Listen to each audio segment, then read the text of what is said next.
The sky split open with a growl that shook the valley to its bones. Rain poured in sheets across the open plains, drenching everything in its path. The sagebrush, the fences, the two figures running through the mud. Claire's heart pounded harder than the storm itself as she stumbled forward, her skirts heavy with water, her breath coming in jagged gasps. Every flash of lightning made the shadows of the ranch stretch long and monstrous. "I'm begging you, hurry," she cried, her voice trembling, swallowed by the wind. She didn't know whether she was pleading for him to stop or to move faster. The cowboy behind her, Eli, was silent except for the crunch of his boots through the soaked dirt. His long duster flapped behind him like the wings of some dark bird. His jaw was set, his eyes burning beneath the brim of his soaked hat. He caught up to her easily, his stride steady even as the rain beat down harder. "Claire, you can't keep running," he said, his voice low but cutting through the storm. "It's not safe out here." She spun on him, eyes wide with fear and fury. Her hands shook. "Don't you dare tell me what's safe. You don't know what I saw, what you made me see." He took a slow breath, nostrils flaring. "You don't understand." "I understand plenty," she snapped. "You said you'd protect him. You promised." Her voice cracked on that last word, and her legs gave out beneath her. The mud splashed up around her as she fell to her knees, sobbing, her hair clinging to her face. The storm roared on, as if the heavens themselves grieved with her. Eli hesitated for only a moment before stepping forward. He crouched beside her, his gloved hands hovering near her shoulders but not touching. "I tried," he said softly. "God knows I tried." But Claire wouldn't look at him. She stared at the ground instead, at the mud mixing with the blood still clinging to the hem of her skirt. The sight made her stomach twist. The storm howled through the valley again, thunder rolling like cannon fire across the hills. The wind tugged at her, cold and relentless. Eli finally placed his hand on her arm, firm but not cruel. "You'll catch your death sittin' out here. We have to go back." Her head snapped up. "No, not there. Not again." He didn't answer. His silence said more than words could. Slowly, he rose to his feet and pulled her up with him. She tried to wrench away, her hands pushing weakly against his chest, but he was too strong. The rain had washed away any trace of gentleness from the world, leaving only grit and necessity. "Eli, please," she whispered, her voice small now, defeated. "I can't face it. I can't see him like that again." His eyes softened, just a flicker beneath the brim of his hat. But the storm gave him no mercy, and neither did the truth. "You have to," he said. "You'll never sleep again if you don't." Before she could protest, he bent down, one arm sweeping behind her knees, the other around her back. In one swift motion, he lifted her off the ground as though she weighed nothing at all. She gasped, clutching his coat, her tears lost in the downpour. "Put me down," she shouted, kicking, but he only tightened his grip. "Can't do that," he muttered. His boots sank deep into the mud as he carried her toward the barn, his body moving with grim purpose.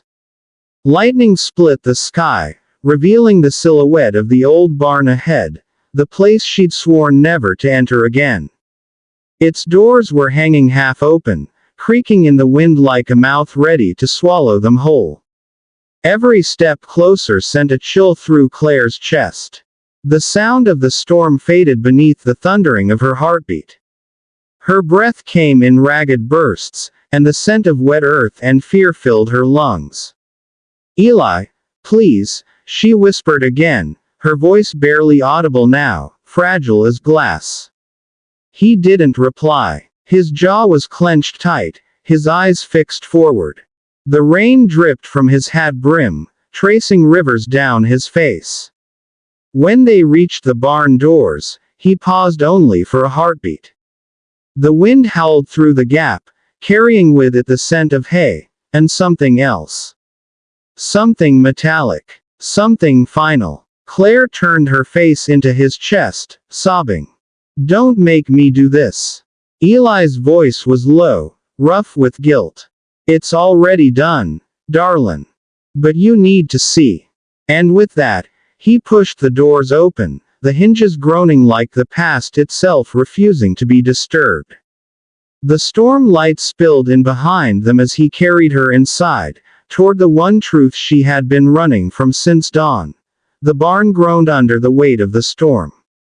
Rain drummed against the roof, a relentless rhythm that filled the silence between their breaths.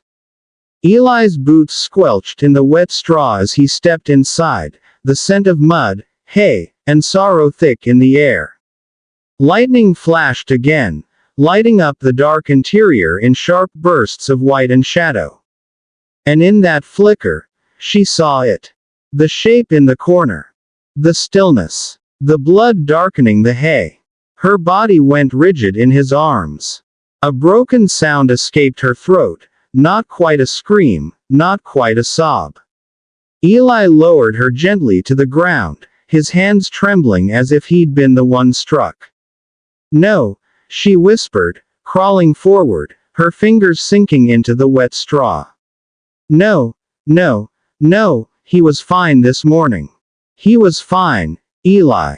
Eli knelt behind her, his hat dripping, his voice rough from the rain and regret. "He ran himself into that fence post, Claire. Tried to jump it after the storm spooked him. By the time I got to him, he'd already." "Stop." Her voice cut like a whip. "Don't say it." But the words didn't matter. The truth lay there before her, silent and unmoving. Her horse, her proud, stubborn chestnut gelding, was gone. The same animal she'd raised from a colt, the one that had carried her across miles of open prairie, now lay broken before her. Claire pressed a shaking hand to her mouth, her tears spilling freely. "You could have let me think he ran away. You could have told me anything." Eli stared at the ground. "And you'd have waited for him every day till you died. You'd have called for him at dawn, kept his stall clean, prayed for the sound of his hooves. You deserve better than false hope."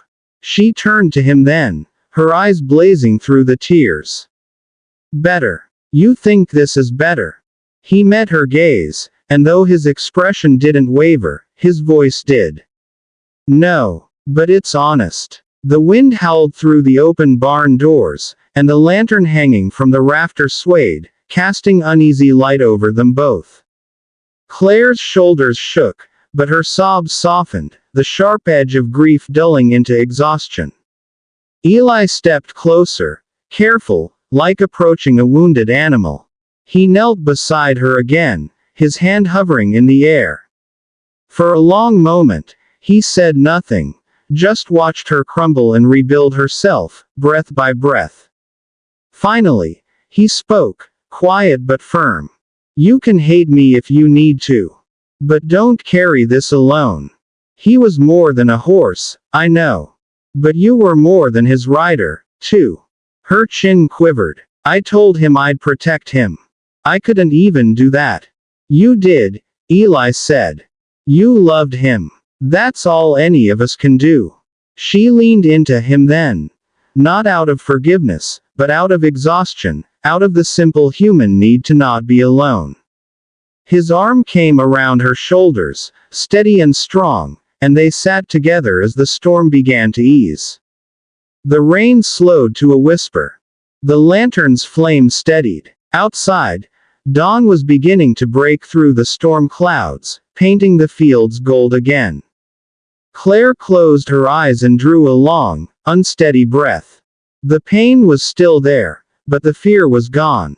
Eli looked toward the open doors, his jaw tight. "Come morning, we'll bury him proper," he said softly. Claire nodded, her voice barely above a whisper. He'd like that. The barn fell silent except for the soft patter of rain, and for the first time in a long while, the silence didn't feel cruel, it felt like peace.